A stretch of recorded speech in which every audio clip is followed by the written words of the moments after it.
it in terms of breaking it down, instead of passing the PIB wholesale, since the PIB has generated a lot of controversies in previous assemblies. So maybe lawmakers, I think maybe lawmakers might look at, think about his suggestion of breaking down the PIB, particularly the fiscal regime, and passing it, instead of passing it wholesale, and maybe we might see some progress in the passage of the PIB. Exactly, and I'd like to still put it on record there.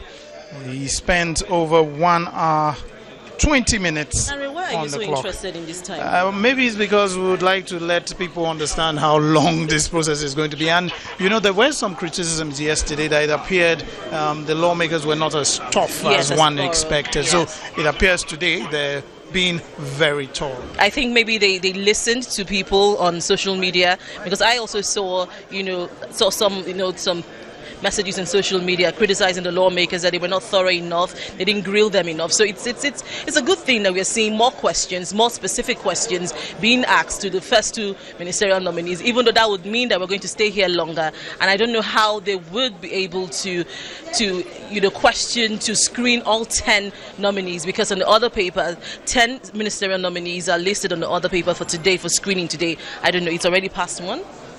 It's past 2 actually. It's past 2, okay. Yes. So well, we can tell you right now that the third nominee has just taken a bow.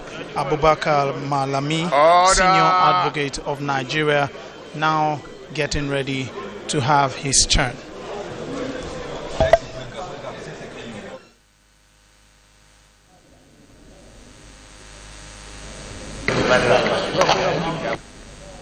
Distinguished colleagues, the next ministerial nominee we have with us is Abubakar Malami, SAN.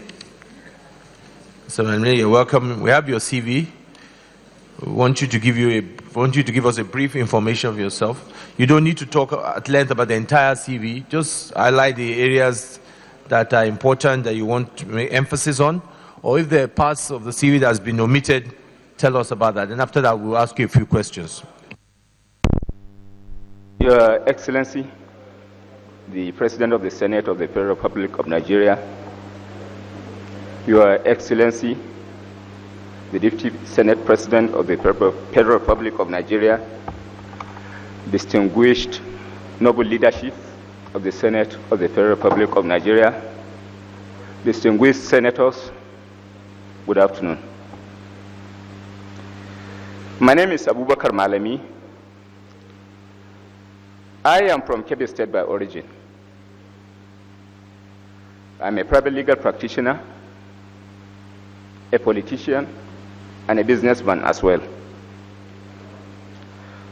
As a private legal practitioner, I was called to the bar in 1991, and I was made a senior advocate of Nigeria in 2008.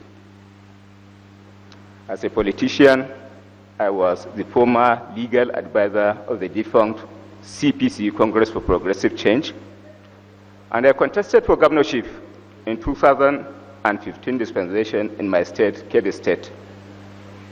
As a businessman, I am the managing director of Rehan Group of companies that is into hospitality, trading, and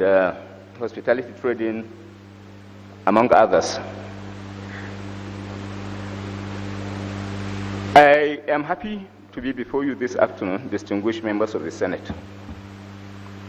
And I want to take this opportunity to bring to the notice of the distinguished Senate that I have extraordinary passion for lawmaking. In that respect, I have established an NGO by the name Private Legislative Bills Advocacy Initiative.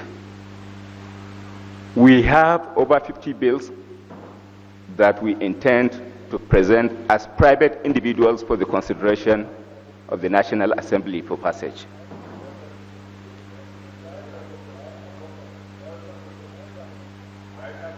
Yes. So arising from that, I am honored to be before the Senate, distinguished Senate this afternoon, because it's a place I crave wholeheartedly to be associated with in the development of this nation. With the permission of the President of the Senate, I wish this evening to give an undertaking before the Senate of the Federal Republic of Nigeria that in whatever responsibility I am assigned, I will be true to my God.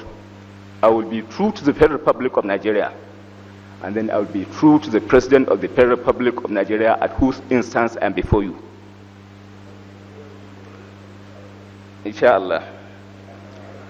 Yes. My commitment to the service of this great nation is the pursuit of justice, is the pursuit of public interest, and aggressive confrontation with impunity and abuse of judicial process. Mr. President, I rest my case at this point.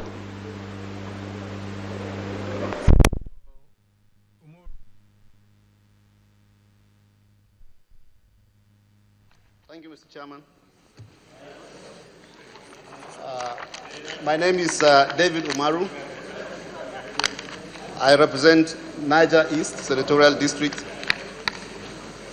Mr. Chairman, I have 3 questions for the learned silk. One is, what practical steps would you recommend or advise to be taken in order to reform the administration of justice in Nigeria? Secondly, available statistics shows that we have 65,000 inmates in our prison, 45,000 of which are awaiting trial. What would be your recommendation regarding this large number of awaiting trial vis-a-vis prison reforms? Mr. Chairman, I'm sure the learned silk is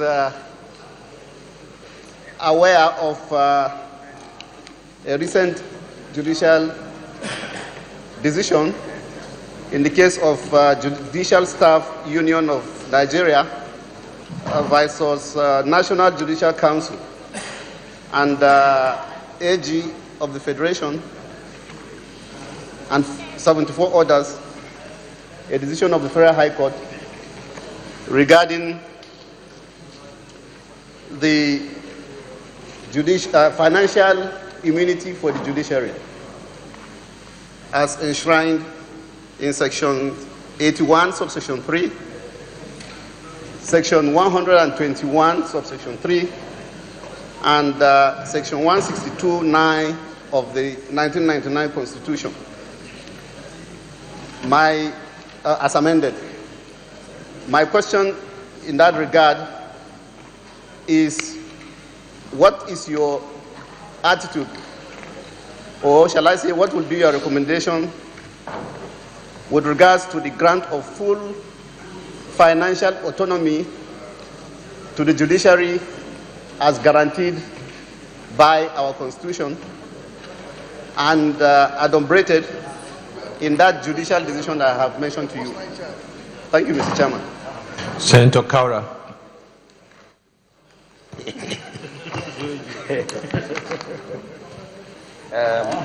Mr. President,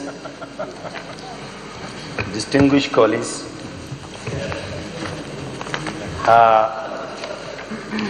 my brother, senior advocate of Nigeria, I congratulate you for this opportunity given to you to stand before us. I have 2 questions. One, what do you think is the constitutionality or otherwise of setting up special courts as pronounced by the President to try those public officers who looted public treasury in Nigeria? 2,